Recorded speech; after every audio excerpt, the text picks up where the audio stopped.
Welcome to the deep dive. This is where we take different sources, sometimes really different ones, stack them up, and try to pull out the insights for you. And today, yeah, we've got a combination that's, well, it's definitely unique. It really is. I mean, when I first saw these two land on my desk, I thought, how on earth do these connect? We have like this super technical document about an air purifier. Right. Engineering specs, performance claims. Exactly. Pure science. Yeah. And then, bam, this other source. It's this incredibly personal story about spiritual guidance, business vision, almost like a prophecy. It's quite the contrast. So our mission today, we're going to try and unravel the threads connecting these, connect some dots you probably wouldn't expect. Yeah, and explore how this, cutting-edge tech might actually be intertwined with a business strategy that feels, well, divinely inspired, according to the source. Yeah. It's not just about what they say, but what happens when you put them together, what it tells us about conviction, maybe, innovation, big global plans. The layers here are fascinating.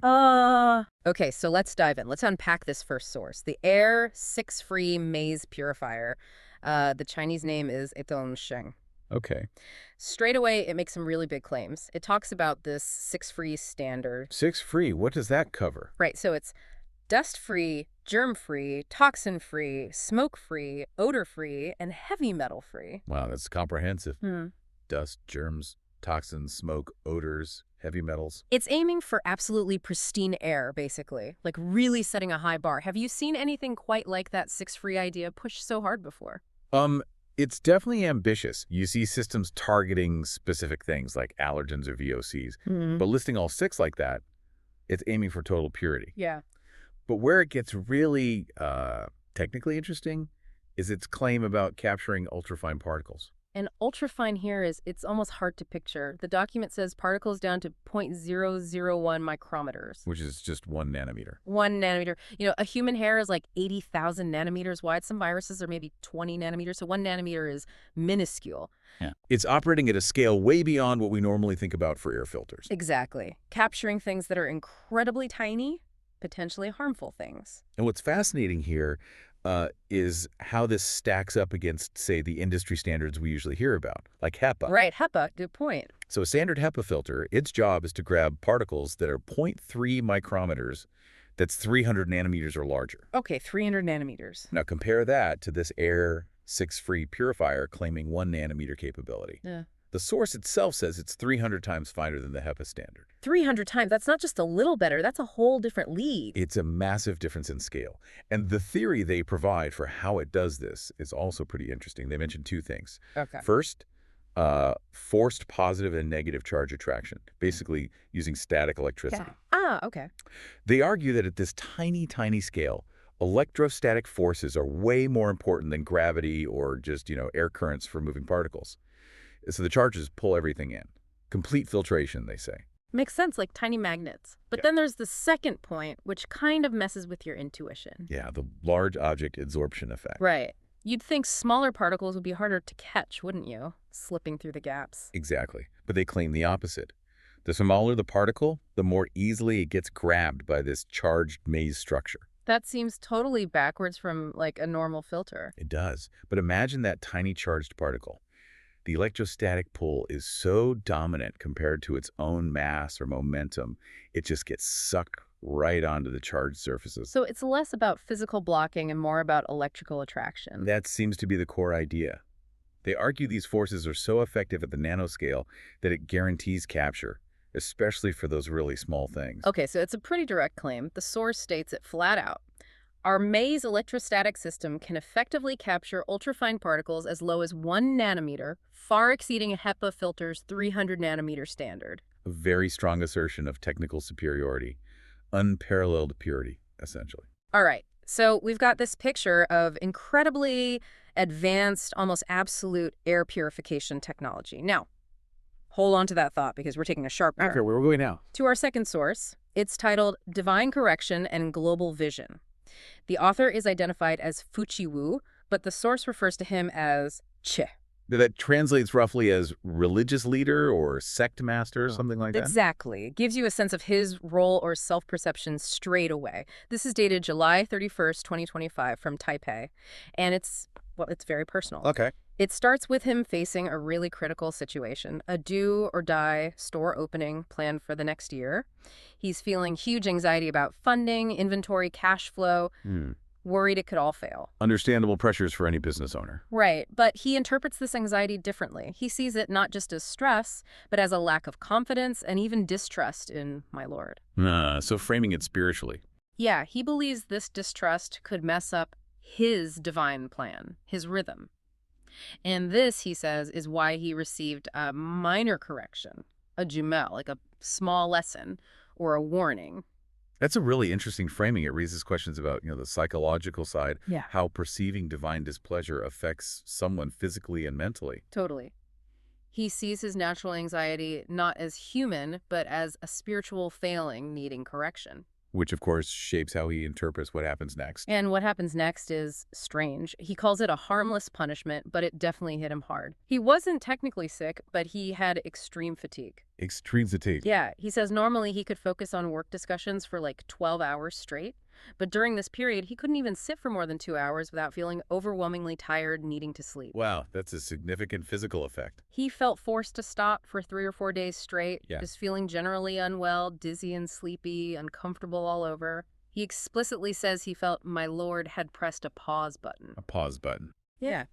A direct message, in his view. Don't be anxious. Don't doubt. So he doesn't see it as hostile, even though it made him feel physically bad. No, exactly. He sees it as corrective, a necessary adjustment, a sly or calibration to get him back in sync, back into the divine rhythm. Not an illness, but guidance. That highlights a really powerful belief system where even physical discomfort gets woven into this narrative of spiritual guidance. But it does raise a question, right? He mentions later that his Lord had already transformed him, so why would he still feel unwell? Seems like a contradiction. That's a great point. Why the discomfort if he's already transformed? Is that common in these kinds of narratives? A sort of trial before the insight? Or is his interpretation unique? Well, you do often see narratives of trial or purification leading to revelation. But what's maybe striking here is how quickly he reframes the discomfort. It wasn't an illness, it was a pause, a lesson. And it was immediately followed by the next part of the story. It reinforces his beliefs rather than challenging them, turns bad physical feelings into positive spiritual guidance. Okay, so the air purifier tech and this spiritual leader's intense personal experience, how did they possibly connect? Right, the million-dollar question. Well, the author himself builds the bridge. He says after this correction, this pause, my lord gave him 4 unheard of marketing concepts. Ah, okay. Concepts to restore his confidence. Exactly. Restore confidence and, crucially, enable global reach for whatever he's doing. And 2 of these concepts link directly back to that Air 6-free maze purifier. Okay, I'm listening. What are they? Concept 2 is air heavenization, full market coverage. Air heavenization. Yeah, it's this huge vision. Store air heavenization, enclosed building air heavenization, home air heavenization. Basically make the air perfect, like heaven everywhere. No blind spots, total coverage. Wow, okay. That's ambitious. And the second one? Concept 4, the human air purifier concept. This is pretty philosophical. It says all living beings are basically active air purifiers from birth. How so? And that we accumulate toxins, and when we reach saturation, that leads to death. He calls this a truth no one can refute. Okay. A bit out there, but go on. And here's the kicker. The maze black box, which he explicitly links to the Air 6-free maze purifier technology, that's presented as the only scapegoat and the only solution to this problem of toxin accumulation. So the purifier becomes the answer to mortality, essentially, Okay. by stopping toxin buildup. Pretty much. It directly connects the tech to this grand, almost existential vision. That's not just marketing, is it? It's reframing the entire purpose of the device. It elevates it from just, a gadget for clean air Right. to something fundamental for life extension, almost a spiritual necessity, directly tied to his divine guidance. The conviction linking these 2 sources, faith and tech, Right. is incredibly strong. It really is. It makes the purifier essential, maybe even divinely mandated, for prolonging human lifespan. A much bigger story than just clean air. Absolutely. A very powerful narrative. And there are 2 more concepts he received. Concept 1 is called lifespan shackles and liberation. Okay. Described with really potent imagery. It's a sword to shake the world, to travel everywhere. Also a holy sword to give him confidence and get rid of anxiety. It sounds like a core mission statement. Like a spiritual weapon or tool for his global push. Exactly. And then concept 3 is maybe more practical, but still part of this grand scheme. Staff uniforms and advertising vests. Uniforms. How does that fit? He sees it as a way to create an automatic marketing diffusion system. The idea is the uniforms and vests themselves spread the message globally automatically. Ah, like walking billboards. Oh, but God. part of this larger self-propagating system. Very efficient if it works. Yeah, it requires no extra effort for promotion if Yeah. this happens. So when you put all 4 together, air heavenization, human purifier, lifespan liberation, and the uniforms, it's a complete ecosystem, isn't it? Totally. It's not just selling a thing. It's embedding this whole mission, this solution, this message into everything, all driven by what he perceives as divine will. It feels unstoppable, self-spreading. The conviction is just radiating off the page. He keeps emphasizing my Lord's firm will to open the global market, to prolong human lifespan, and he says very clearly, no one shall hinder. That intensity is undeniable. Absolute belief. Then it gets even more intense. He includes what he calls the ultimate warning. A warning to whom? To anyone who might try to obstruct this mission, he says challenging the mission isn't challenging him, it's directly challenging the living Lord's will. Wow. High stakes. And the consequences. Severe, he says, because my Lord has emotions and wrath, nothing can stop him. It's a very stark warning against any opposition. That really underscores the absolute certainty behind this. Yeah. It also helps explain how he processed that earlier period of feeling unwell, doesn't it? How's Well, he looks back at questioning why he felt bad if he'd been transformed. He realizes, that was the small punishment, the realignment. right, the pause button. Exactly. And then, immediately after that correction, came the reward. These 4 big candy bars, as he calls them metaphorically. Yeah. The marketing concepts. Yeah, bestowed to restore his confidence, get him back in the rhythm. It perfectly closes the loop for him. The discomfort wasn't random. It was part of the divine plan, leading directly to the instructions for the mission. A negative turned positive. So, looking back at his whole journey described here, his relationship with my Lord, the correction, the concepts, what do you think is the biggest takeaway from his perspective? From his perspective, I think the lessons he draws are crystal clear and really define his path forward. Like what? First, anxiety and doubt. They're not just feelings. They're distrust in my Lord and have to go completely. Sure. Second, my Lord isn't passive. He has emotions, wrath, a powerful, unstoppable will. Right. And third, his job. His only job is to execute the mission. Full stop. Because blocking it isn't just opposing him. It's opposing that divine will. It's a powerful example of how deep belief can shape everything. Strategy, motivation, resilience. Absolutely.